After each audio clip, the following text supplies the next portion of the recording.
don't know me, my name is Sandy. I am the senior editor at Stokes Books.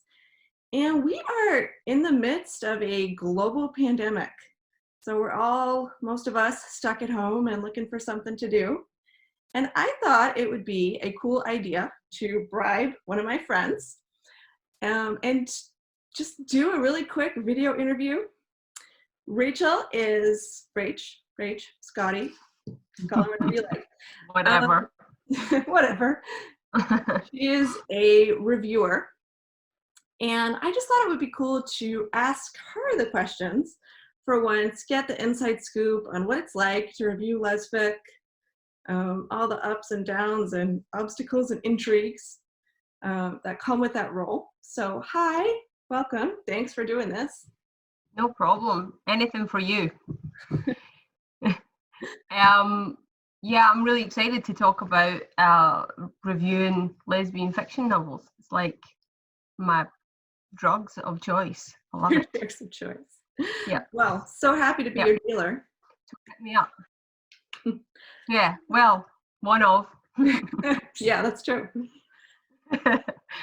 So why don't you tell us a bit about yourself, why you started Les Review, and anything you want to share?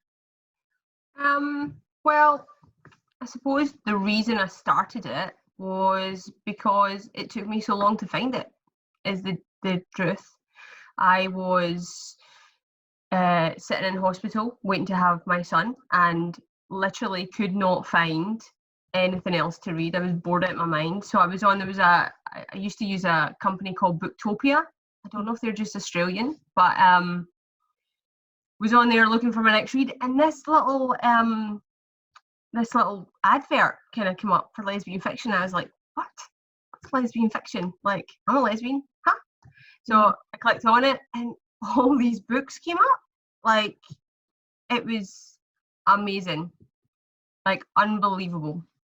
And I downloaded 96 Hours by Georgia Beers there and then and read through the night. It was really funny. I was lying in the hospital reading and I could hear all the stuff happening outside, and I'm reading this book and it was a really emotional book, and I'm crying and I'm reading it and hoping that no one comes into the room to see me an emotional wreck. One, because I'd finally found my drug of choice, let's say, and two, because this book was like taking me on this roller coaster ride and I felt so seen as well. Like, oh my God, there's something that relates to my life. So it was massive breakthrough. And then thought, well, if I'm an avid reader and I'm not finding lesfic, then what about Joe Blogs, who just wants to find something to read? So yeah, I decided to start reviewing. And then I'm a bit of a tech geek. I thought there's just this massive platform in social media to really get the word out. So to do that, I started Les Rêveur website with the view to post the reviews on social media.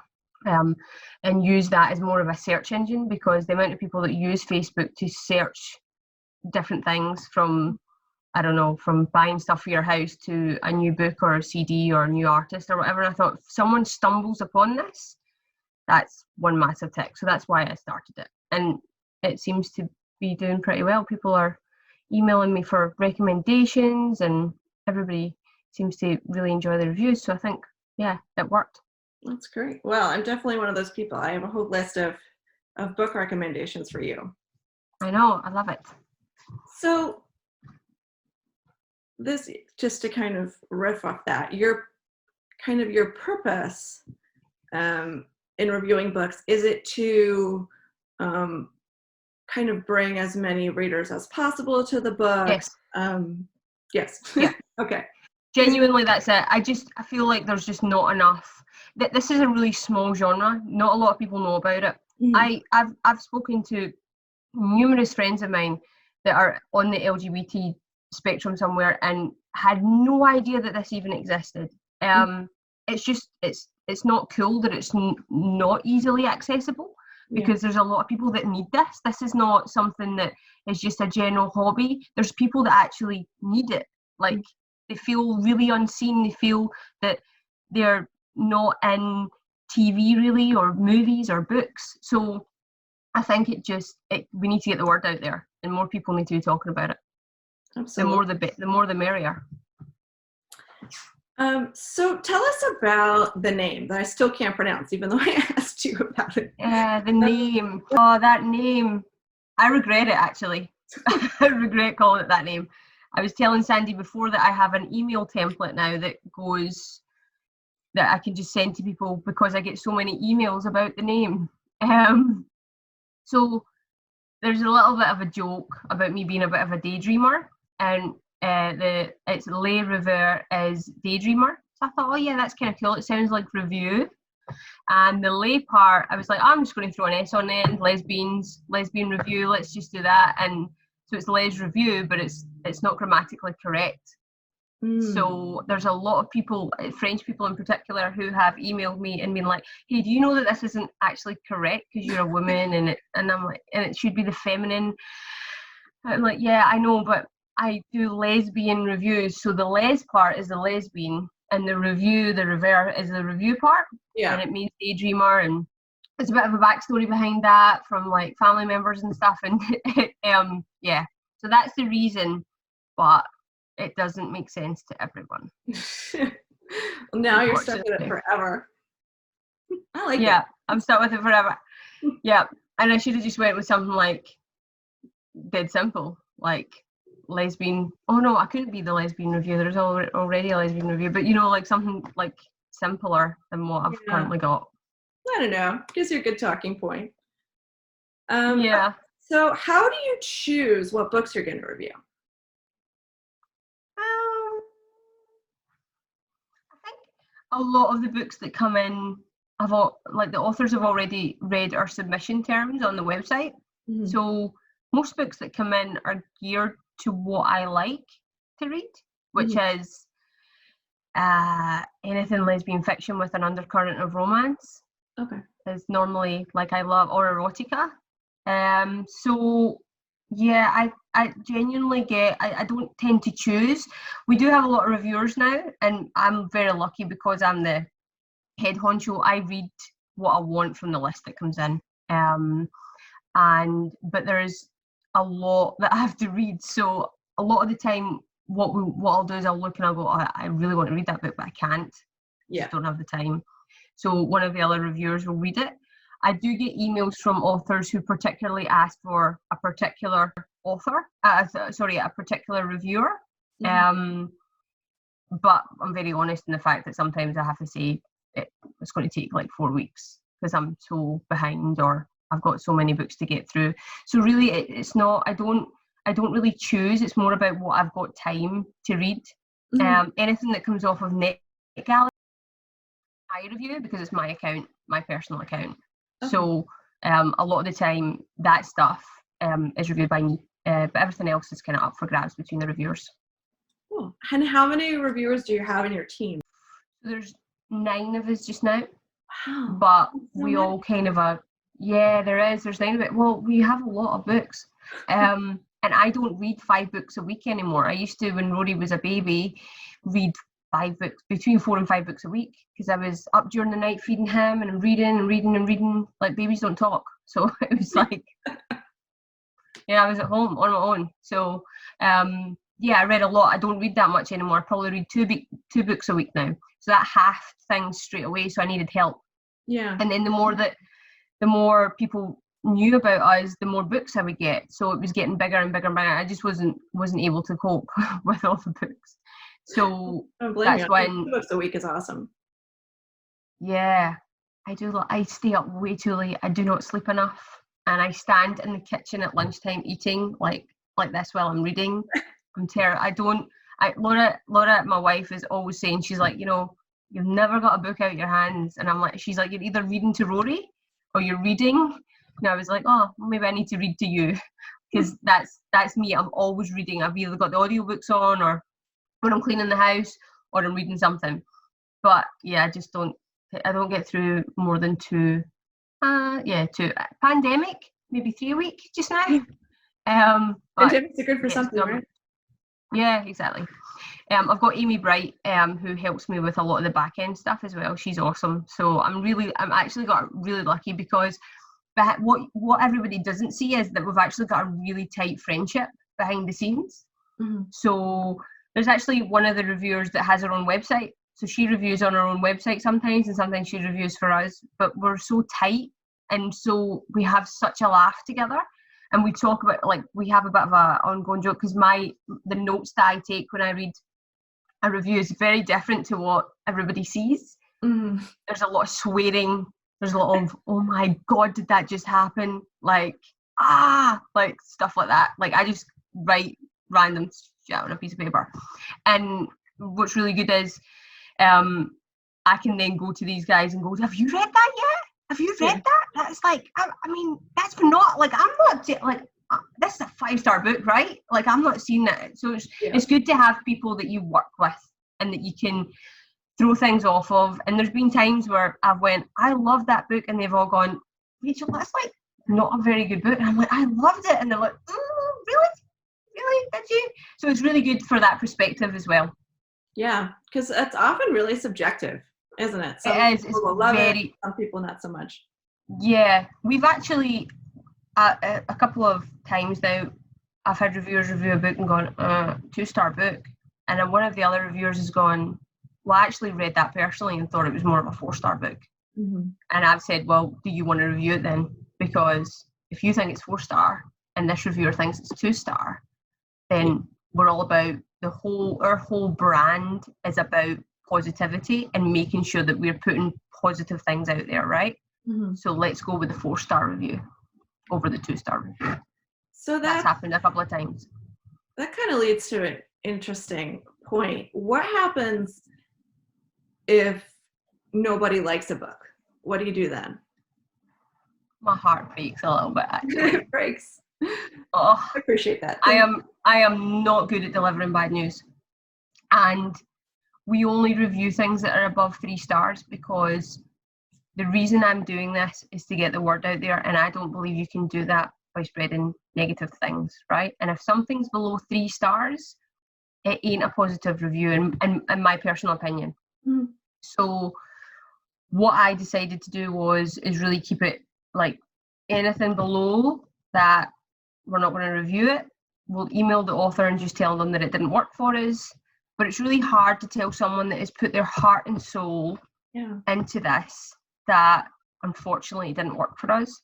So normally we give it a second chance. So we couldn't do that before, it was just me. But now if I read something and go, oh my goodness, it's only 2 stars, like, it just didn't work for me. The chemistry wasn't right. I didn't feel good about the storyline.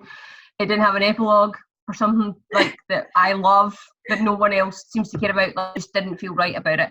I would then go to the group and say, hey, I really didn't enjoy this. Has anybody else read it? And if they haven't, would anybody like to give it a go and make sure that I'm right in my assumption before I go back to this author and say that their work didn't work for us? So I just feel like that's really, that it's important to do that for us, because we could, like you said, it's so subjective. Someone else could love it. Yeah. So, yeah. And 9 times out of 10, the other person likes it. Yeah, that's or at least thinks, or at least thinks it's at least 3 stars, and then it gets reviewed. So, do you, like,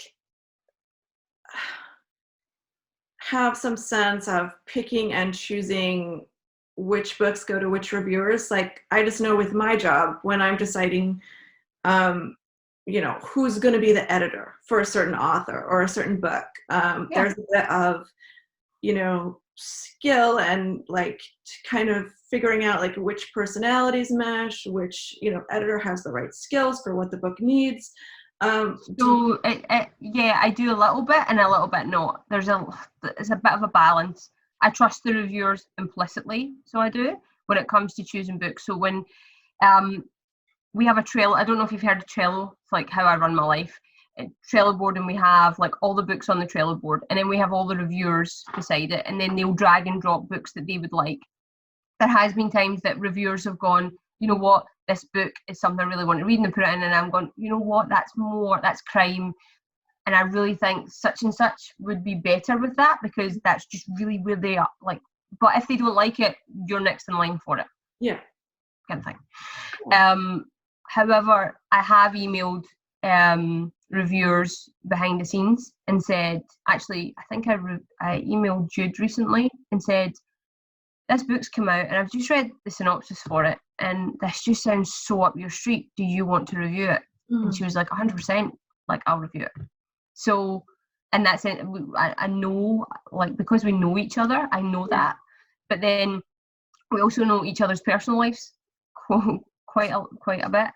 So I also know that there's certain authors that have maybe got stuff going on just now or have things coming up, and I'll just not bother them with certain stuff and I'll just go direct to someone else, because we do know each other really well and we vent to each other about things in our personal life. So I know that maybe one reviewer has got, I don't know, the kids home with her just now and she just can't do it. She just can't. There's just too much going on. So I know one of the other people will do it. Even though she would better for it, she's not going to get to it anytime soon. Yeah. So it's a bit of a balance. Yeah, sure. Yeah.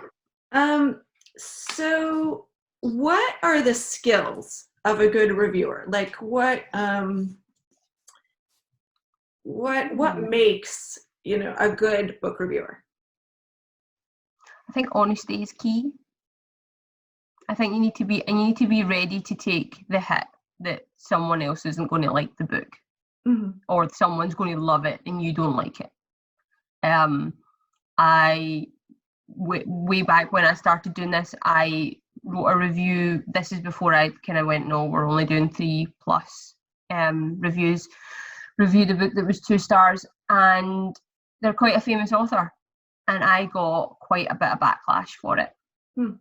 And people weren't very happy, and I have went back since and actually deleted the review because I do things differently now. But at the time was like, what? This is crazy. Like, it's just my opinion. This is just my opinion. This is nothing again. It's just my opinion. I just couldn't go on board with the book. However, with books now, like, because that's not an issue, it doesn't seem to be really a bit of an issue anymore. So I can be really honest, even if it's not in front of an audience. Behind the scenes, I'm still being honest with the author. So I think honesty is really key. And I also think that it's good to be enthusiastic and positive. I think a lot of reviewers put a lot of negatives, and they've got to remember that this is someone's, like I said earlier, someone's heart and souls went into this. And even if you don't like it, there's a way of criticizing something without being mean.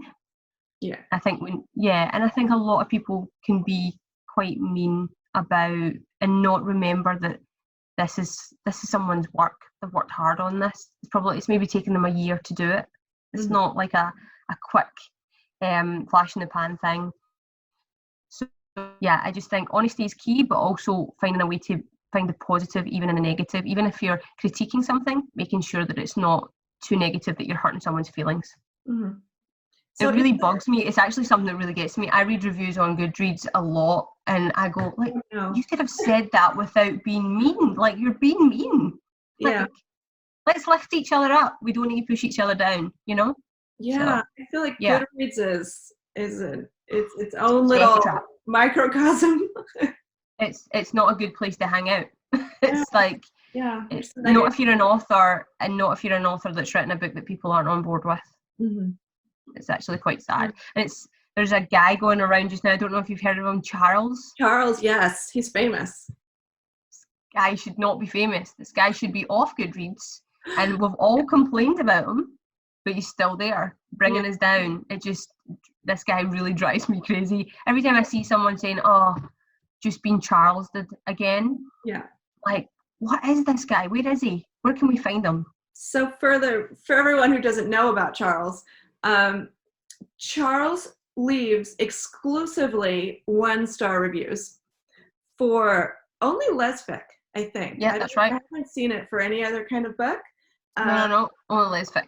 And, thankfully he doesn't write reviews, I don't think. It's just a star rating? No, it's just a star rating. But every single book, no matter what it is, if it's lesfic, it gets 1 star. And so now it's a bit of an inside joke. About being Charlesed. Badge of honor that you've been Charlesed. There's actually someone now called the anti-Charles, that every time Charles leaves a 1-star review, they go on and do a 5-star review, like 5 stars. I'm like, yes, this person is someone I can totally be friends with. They're doing a good whoever thing. you are, we thank you.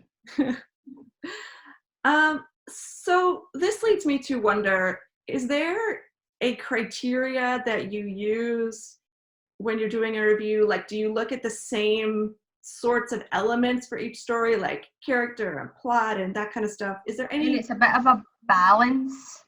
It's definitely a balance. I would say that I'm looking for chemistry between the characters, believability, substance, plot, and also pacing is a big one for me. Like I don't want to wait until we're at 95% of the book for them to realise that they want to be together.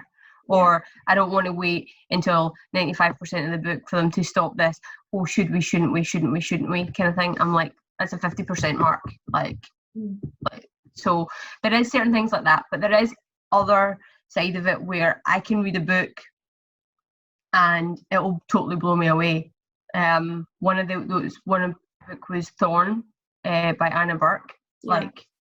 Just totally blew me away. Alone, AJ Noyes, and then Chris Bryant recently wrote a book called Temptation, and it actually had every one of my favourite tropes in it. It was like every one of them. That's great. What? This is amazing. So those books, I'm not really looking for writing skill, because I'm on this roller coaster ride and it's just amazing. So it really is a balance. It just depends on the book. Yeah. So it's much more about your experience as a reader, rather than say. Yeah, it really is. It's funny. The less notes I take, the more I love the book. So see if I write just, oh my God, like chapter 1, what? Like, did that just happen? Like, wow. And then you look at the notes as it goes down and get to the last chapter, and I've hardly written anything. Then I know this is a book. It's all in my head, and a lot of the time I won't go to sleep until I've written the basics of the review, because I'm lying there going, oh, that was just I have to write this. So I'll stay up an extra hour just because I have to get it out of my head and onto the page. It's happened a few times. It doesn't happen often, but it's happened a few times where I've just been like, this is so amazing. And then there's other times where I'll love it. It will be a great book, but I am a big fan of the epilogue. It won't have an epilogue. And you and I spoke about this recently. It just is something from, I don't know what it is, but I like a glimpse into the future. Yeah, I just don't agree with you. We're just going to disagree. I know we do. Okay, so we don't disagree on much, but we do on this. It genuinely is. It's the signed, sealed, delivered, happy ending. I'm not here to read about, to worry about what's the future. I've been married, right? I've been married. I am married, right? I'm married. I know that it takes work. I know that it takes work, and I know that it's not an easy thing to do. I know that having kids thrown into the mix makes things even harder. This is anybody that's standing there telling me that they've got the perfect marriage, I would like to read the book they're reading, because I am not winning. It's tough, right? And my wife will tell you the exact same thing. But we work hard and we make it work, right? So in a book, I want to know that this isn't real life, that it's going to have that forever after, everything's good, happily ever after. And it's just personal to me. Yeah. I just love it. Well, I think... You know who wrote the best one? The best epilogue ever written for me, personally, was Elle Spencer. Yes. What book was that? Elle Spencer wrote Forget Her Not. It was a novella. And she wrote a double epilogue. So it was I think 3 years and then 7 years. Okay. And I can't even tell you. I tell people this all the time. Sometimes I just read that just for the epilogue. It's so good. It's such a good one. She just, boom. It was great. Yeah, so, it's a big deal for me. So you want more happily ever after you know, they kind of wrap up like all their falling in love stuff and all the issues you Yeah, want but to you fall in love and you can fall back out of love. Let's know that, like, 4 years down the track, you're still very much madly in love. I suppose growing up watching fairy tales, Yeah. for me, the happily ever after isn't marrying the prince at the end. The happily ever after is happily ever after making sure that you stay together and you make it work and you're still happy in your ever after, you know? So I don't think that when the prince or the princess kisses the other princess at the end of the book, it just means that everything's going to be all right, because it might not be. But some people like that aspect, the guessing and the wondering. It's just, I like the author to tell me, because they're the person that has the characters in their head, so they know where that person's going. Yeah. Yeah. Yeah, that's interesting. I think you're maybe the only person I've met who feels so passionately about the epilogue. I know. Publishing advice is kind of mixed on whether, you know, books should have them or not have them, or whether, you know, readers like them or not. Because I know for me, it's like once they say I love you, it's like, okay, I'm done. Like, there's no angst anymore. I'm like, I've lost, you know, I kind of lost interest. Like, what appeals to me about romance is like how hard it is to fall in love, and how it like makes you face all this gritty hard stuff about yourself and other people. And once they've worked through that, I'm done. I'm over it. I don't need to see them 5 years later. So it's just cool to have different opinions. It is cool, but you know, it's funny. I have rated 5 stars for a lot of books without epilogues, because there is books out there that don't need them. It doesn't happen often, but there's probably about, I've reviewed about 500 books, right? So I know, sorry, I've read about 500 books. So of that 500, I think there's probably about 20 of them that didn't have an epilogue, but I still was like 100%, wow, this book was worth it. Without it. Because that does happen. There's a tip for everyone if you want higher chance at a 5-star review. We may be I know, but don't do it for me, because like Dina Blake wrote a book, Just One Moment, I think it was called. Yeah. And it didn't have an epilogue at the end, and I love that book. I love it because it's outside the box thinking. I'm really into that as well. I really like a book. One of my favourite all-time books is Life and Death by M. Ulrich. Yes. Because I wasn't going to read it. It was about a child. Just said Rory. It wasn't really like, I thought, I don't really want to be upset reading a book, but everybody was like, you should read it. It's really good. I read it and it wasn't really good. It was fantastic. Fantastic. The way I felt at the end of that book was, you know what, you got to live your life. It really just, it changed my perspective on things a little bit. And it was out of the box thinking. It wasn't like every other romance novel I had read. Yeah. And I loved that book. So I think there's an element of that as well. I really enjoy books that are a bit different. They're not like anything else that's on the market. That's something else I really like. And I also like when authors don't, and I know you probably are going to disagree with me here, but I don't like when they follow the formula. So see, you know how like they're making them like connect at 50%, and then that kind of there's a bit of a formula to it. When they don't do the formula, it really engages me. I go, oh, that's a bit different. Oh, I like that. It just really, because I read so much, a lot of it sometimes can be kind of a similar to something else I've read. Whereas if it's different, I'm like all in there. And M. Ulrich does that a lot with her books. She does. She's got one coming up. What the Heart Remembers Most, which I know. Really. I have it, and it's funny. It's going to be my book reward for finishing a couple of reviews. So I've actually got that to read this week if I finish writing 2 reviews that I have to write. So if I do that, I get to read it this week, which I'm very excited about. Oh, that's exciting. I think you're going to like it. Yeah, being told good things. Okay, so if an author wants to submit a book to your company, what do they do? They can email me at review lesreveur.com, or they can go on the website and click on the submission terms, and it tells you what we accept, the wait time, just all the information that you probably need to know about, and then it tells you how to send it in and what format we prefer. Cool. All right. So, okay, I've already asked you how many books you read. Okay, so we've talked about epilogues, but if you could like create a list of your perfect book, a book that's just like tailor-made for you, what elements would it include? Mm-hmm.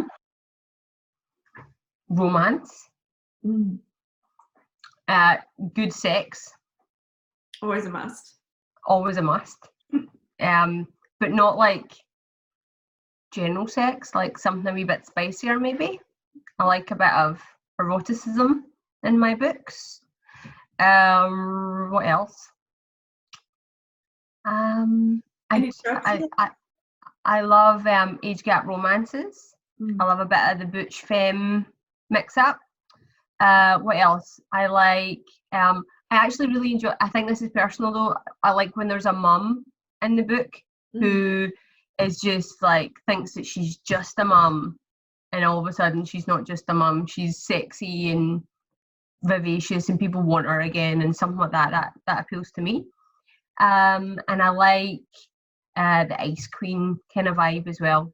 Got a thing for Ice Queens. Really? Yeah. See, we're going to agree again. Yeah, so and age gap romances, I don't know, I think it's because as a young person, all the people that I had the hots for were a lot older. So I've kind of, and even my wife's a bit older than me, so not by much, but I tend to like people that are older. Yeah. Oh. So age gap romance with a slice of Ice Queen and some sexy sex.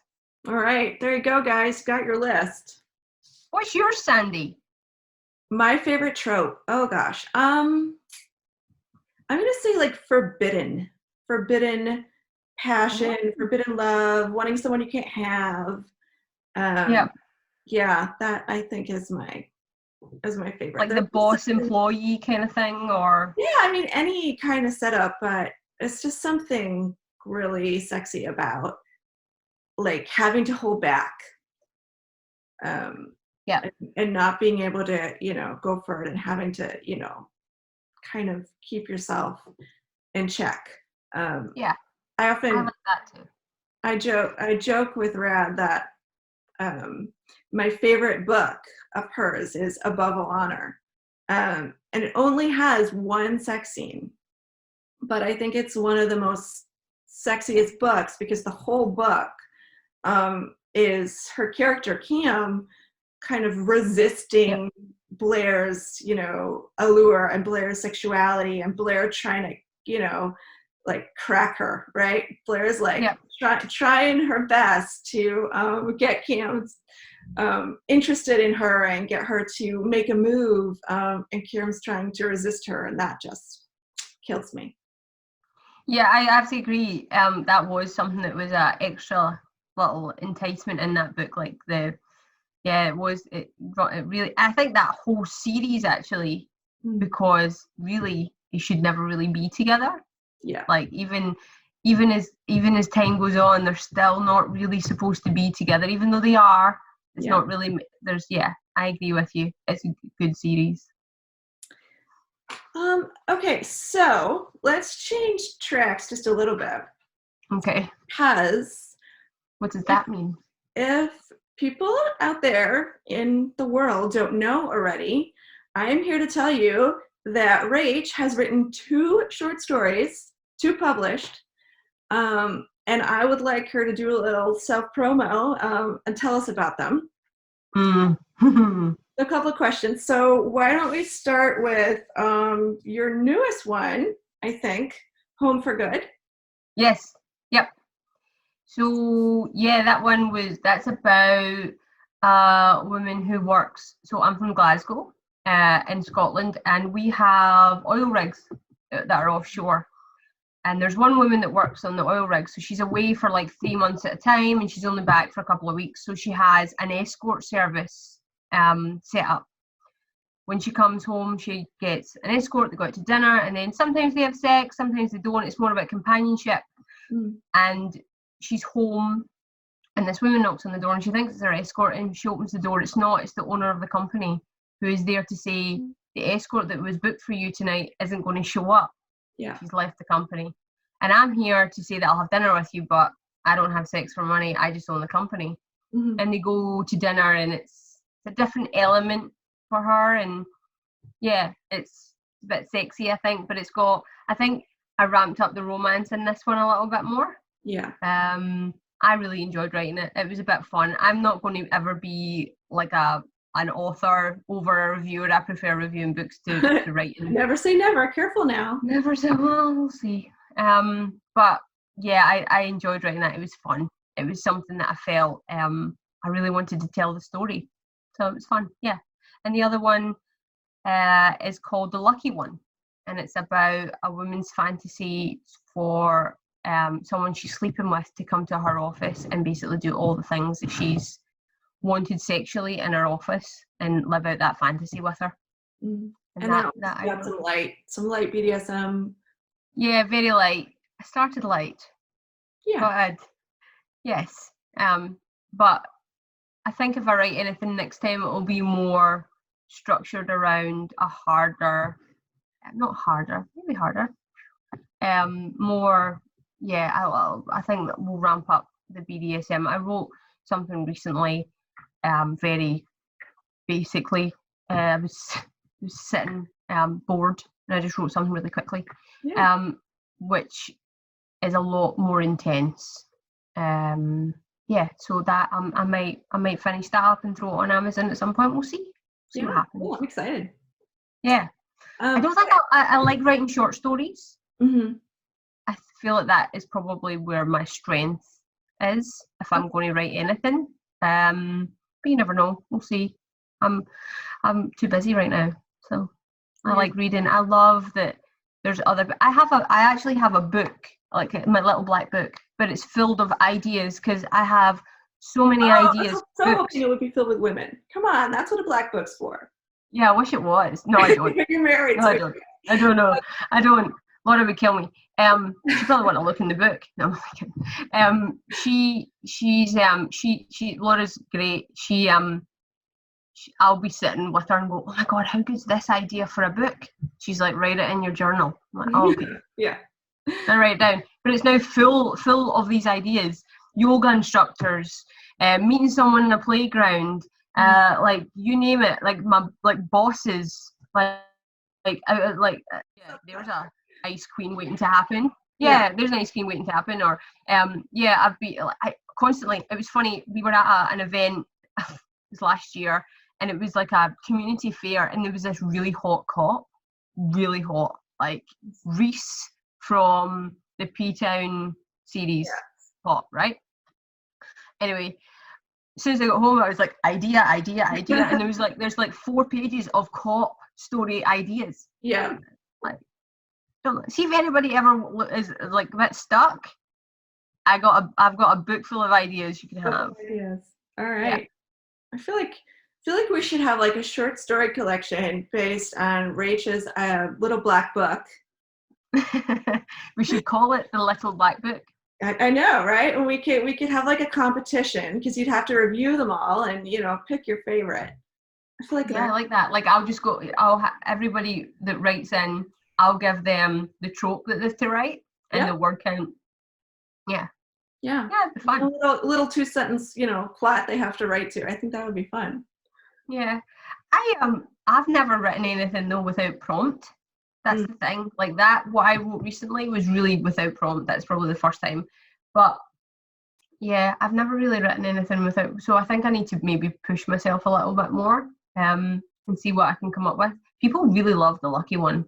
They really love it. Like I've had people, because it's on Amazon, people have messaged me going, I didn't know this was you. Oh my God. Yeah. They really like it. Home for Good is in a collection of books called Les Flick Eclectic, and it was edited by Robin Nix, who is one of Stokes Books' authors, and she's awesome. and she got this collection together. It's actually free. You can go on her website and download it for free. And it's got a heap of amazing stories in it. Amazing stories. You should get it. So, okay, I have 2 questions about Good for Home. One is just, I don't know, something that I picked up on that I think is quite interesting. When you're writing about an arrangement like this, like with an escort and someone who's paying for that service, there's a slight like power dynamic, right? Because someone is being paid for a service, and I like the way that there is. Very agree with you 100%. There is a power dynamic with paying for an escort.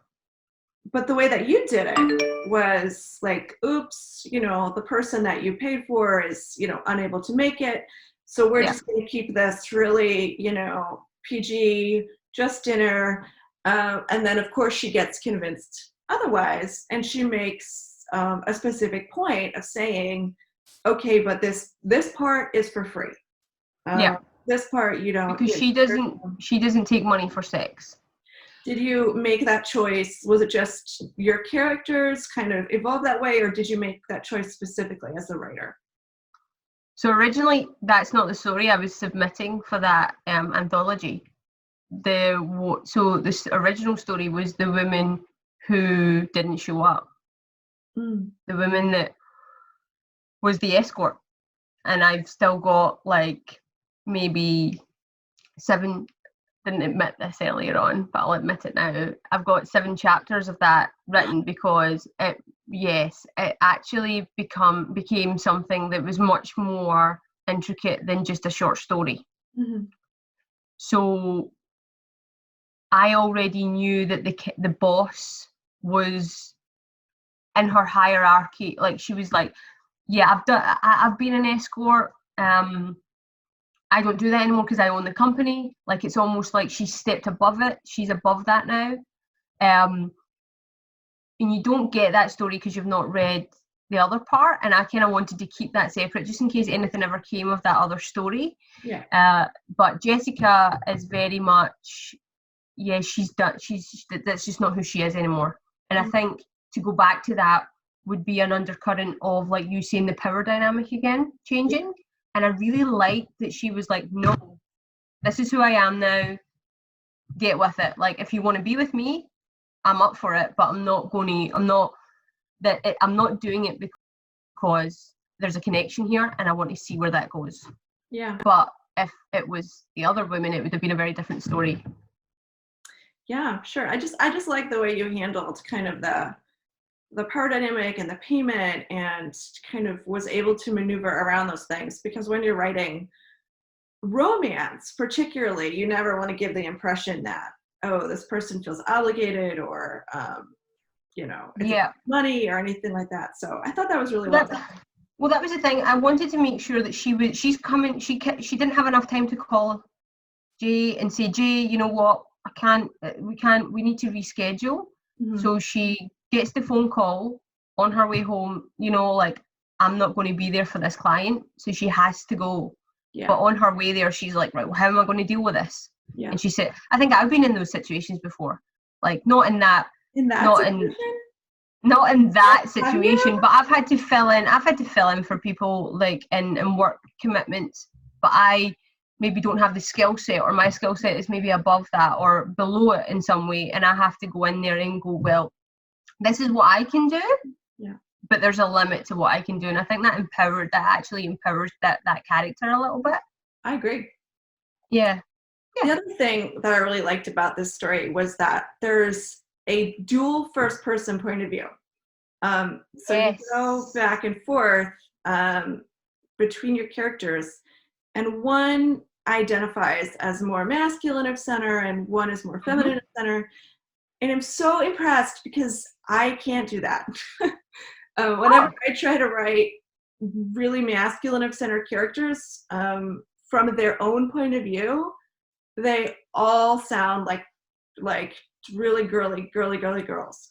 And it's just so not what I'm going for. So my question, I guess, is like, was that fun? Was that difficult? Did you, find both points of view hard or easy, or how were they different? I really wanted to empower Jay to be who she was. I didn't want her, I couldn't have written it any other way, because she had to be who she was and not be apologetic about it. She works on a rig with men, and I dated a woman, it was very flash in the pan, it was a long, long time ago, who worked in the rigs. And I know that it's a very masculine place. So I really wanted to take Jay's character and be truthful about who she would have, almost who she is, but who she has to be to a certain extent as well, and not be apologetic about it. So I had to just really think about how I would feel in that situation. How is she feeling? She doesn't want to say, there's a section in it, and I think this might be the section I talk about, and she turns around, and Jessica sees that she's packing. And and there's a moment where she goes, oh, and Jay's very much, well, this is who I am. You don't like it? Yeah. This is who I am. And Jessica's very much, well, actually, I find it quite sexy. But it could have went the other way, and I wanted her to be that way. I wanted her to stand up for herself and be, because there's a lot of times that in real life we can't do that. We don't feel confident enough to do it. And I just wanted to empower the character to be who we want to be a lot of the time. So I really had to think about it. I'm not, well, you've met me, I'm not butch.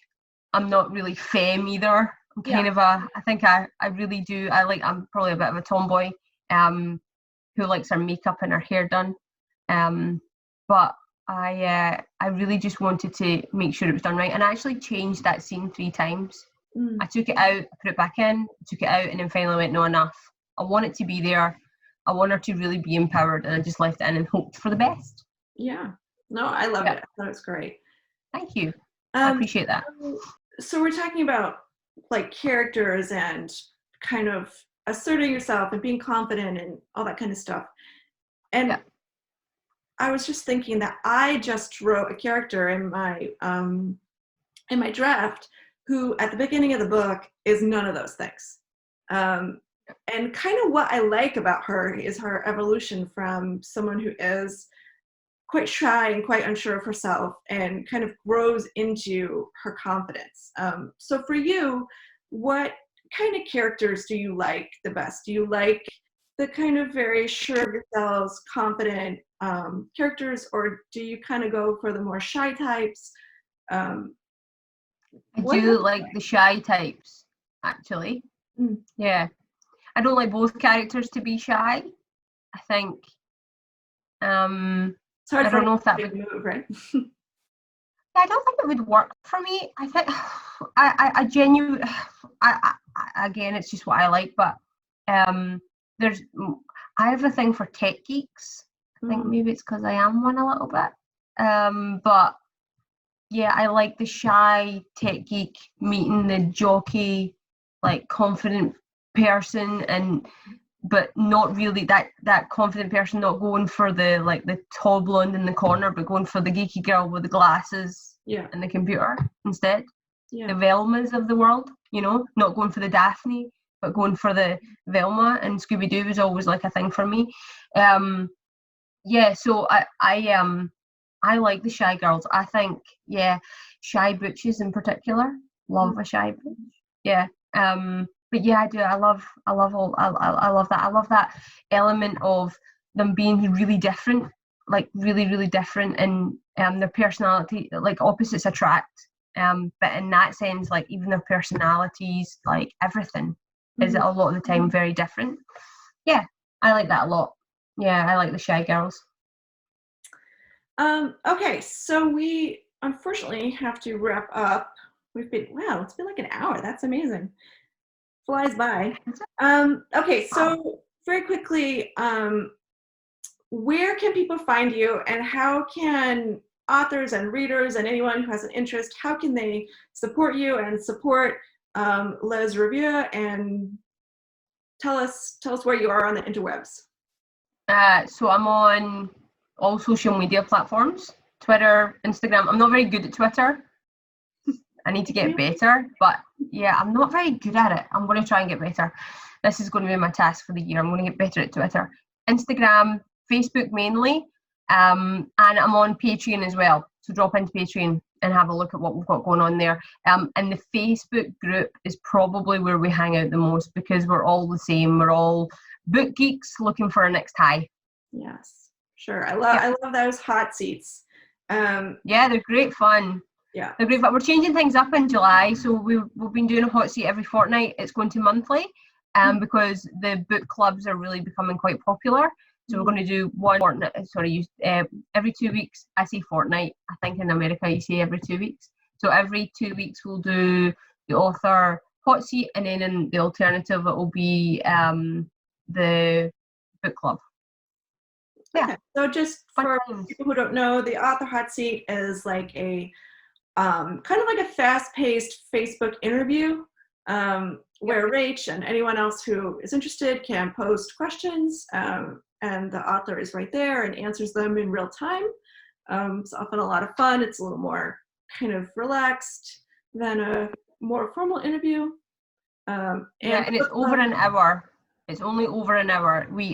I think there was a lot of groups doing it over like a longer period of time, and I didn't want to do that. I wanted to have it a bit like you say, quick pace. We ask the questions, they're in and out. I don't want to take over someone's life for a whole weekend if I can avoid it. And I don't really want to be like managing that either. So we do it for an hour. It's really fun, really fun. And sometimes we ask really out there questions that I've had to check with the author I can ask first. What's the best question you've had? Like the funniest, most outrageous question that you can't believe someone asked? That the sex that they write in their books is the sex that they perform in their bedroom. And I had to tell them they couldn't ask that. Because I believe that you can ask anything about the books and anything about the writing, but I think there's a bit of a border when it comes to personal life. We just did an interview with Megan O'Brien, and I'm quite friendly with her wife, Angie Williams, on Facebook. Like, we talk from time to time. So there was some, like, I knew that she would be more relaxed about certain things I was going to ask about because she writes really erotic scenes that I wanted to delve into a little bit. But I think there is a line and I don't want to cross it. So I try and make sure that we don't cross that line. And if it is something that I think is on the borderline, I check with the author first. Like, that's a good policy, good rule. All right, well, thank you so much. Yeah. So appreciate your time. Thanks, I hope everyone enjoyed this, and if you liked it, please let me know. You can contact me via the Bold Strokes Books website or my email address, sandy@boldstrokesbooks.com. Let me know what you thought, and if it's popular, if people like it, we'll do some more. But thanks, Rach. It was fun having you in the hot seat for once. Yeah, I know. Who knew? Thanks, hon. Speak to you soon. Okay, thanks, everybody.